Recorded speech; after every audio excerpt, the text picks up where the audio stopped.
It's rare. And so when God gives someone life on this beautiful little marble, the planet Earth, I think, well, we should respect the fact that they have life. They've won. They've made it into this universe. And that alone deserves respect because that life was put here by God.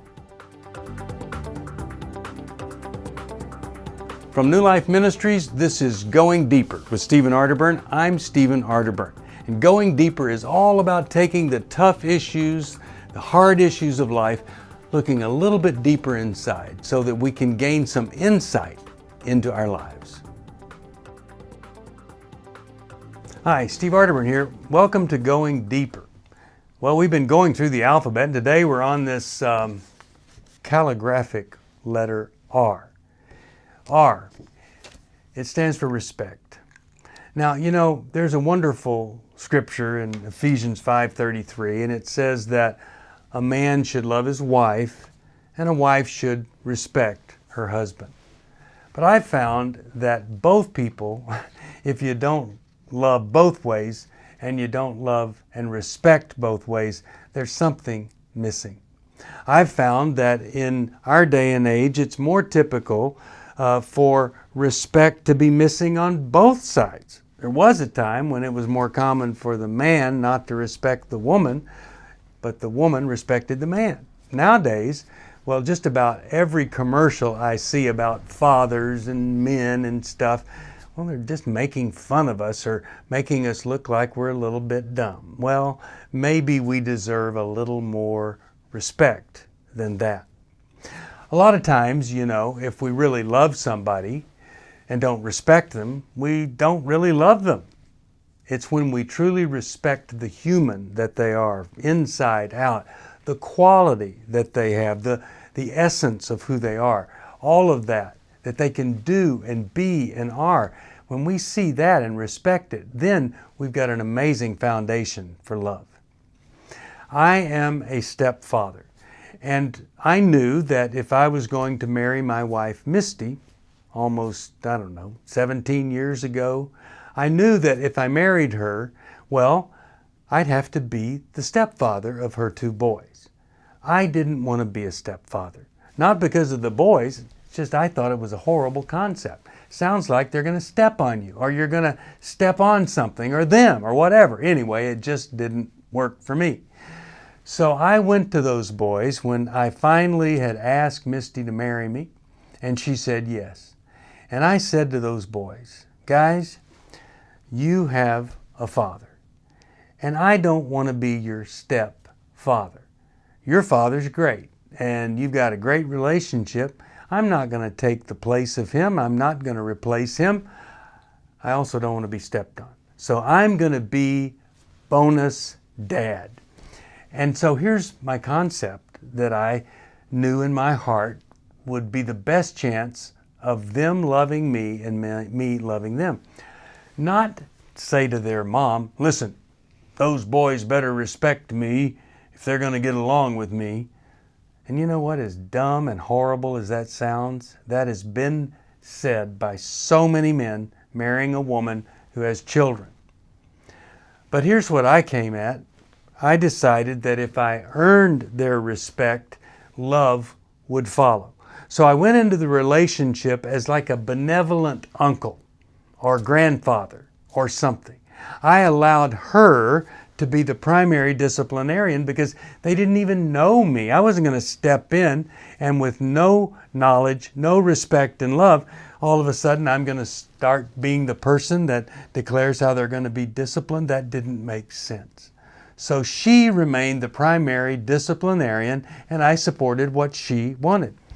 And then I became a bonus. I became something more than dad. I became a positive influence, and I decided I would earn their respect. So I kept my promises to them, and I didn't promise anything that I couldn't deliver. Except occasionally things happen and you can't deliver, so I was a person of my word. If I couldn't do what I said we would do or what I would do, then I would tell them, hey, I remember telling you we were going to do this. But here's what happened. This emergency has come up. I can't meet that commitment today, but I will later. So being a man of my word, I cared enough to tell them if I couldn't live up to the expectation. And then I would follow through later. The other thing, if I wanted them to respect me and listen to me, I needed to have a servant's heart and serve them where I could. Do for them what I could. I couldn't be everything all at once, but I could take them places they needed to go with a great attitude. I could listen to things that they needed to say.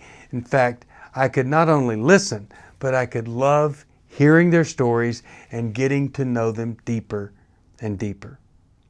I would have to say that of all the failures I've made, one thing that did work out is I've got a couple of stepsons who are a bonus to my life, and I think they would say they have great respect for me. Respect is something that's easy to lose. It's easy to judge people or look down on people rather than respect them. The other day I was in a little cafe near here getting a cup of coffee, and in walked the person that cuts my hair with her boyfriend. I couldn't believe this guy. He had the weirdest haircut I'd ever seen, all tied up here in a little stubby ponytail, and he just looked strange. And I thought, man, I have a pretty bright hair care professional. This guy is kind of a loser. I'm surprised. Well, just so happened that an hour later I was there in the chair getting my hair cut, and he happened to be there in the hair salon. I listened to what he had to say. I started engaging in conversation with him. I came to find out he was one of the nicest people that I had ever met. And interesting, he was one of the top 10 speed skaters in the world. Now, you don't do that unless you've got a lot of endurance, stamina, strength, character. I mean, it was amazing. And I walked out of there thinking, you know, sure is easy to judge somebody. Make yourself feel better than them. We really ought to not do that. We ought to respect all people. I mean, that's what 1 Peter 2:17 says. It says, respect everyone and love the family of believers. Well, we ought to love the family of non-believers too. You know, sometimes I find that I don't respect others because I've lost respect for myself. If I don't value myself, if I don't have self-respect, then it's going to be very difficult for me to value other people. And so I need to do a little work on me when I find myself quickly disrespecting someone before I ever even know who they are. It's a great thing to see it. I'd hate to be blind to it. I'm glad I'm not, because now, well, I'm much more forgiving, accepting, loving from the very first moment that I meet somebody. But it was a tough lesson to learn. You know, I've said many times that our universe is so vast, about 46.5 billion light years wide. It's 46.5 billion times 6 trillion miles wide. That's just all that we can see. And nowhere, except here, have we found any life whatsoever. It's rare. And so when God gives someone life on this beautiful little marble, the planet Earth, I think, well, we should respect the fact that they have life. They've won. They've made it into this universe. And that alone deserves respect, because that life was put here by God. Don't know what your struggle is, but I know this. If you're having a hard time connecting with people, loving people, caring, maybe, well, for sure, a little more respect for life itself, I think you're going to find all of those things much more natural to do. And that's my going deeper on the letter R, which stands for respect. Thanks for joining me. See you next time right here on Going Deeper. Thank you for joining me for Going Deeper. I hope something I've said may have helped just a little bit. If you have a question you'd like me to answer or comment, just email me at stevesocial@newlife.com. I'll see you next time. If you want to support Going Deeper with Stephen Arterburn, be sure to subscribe so you never miss another episode.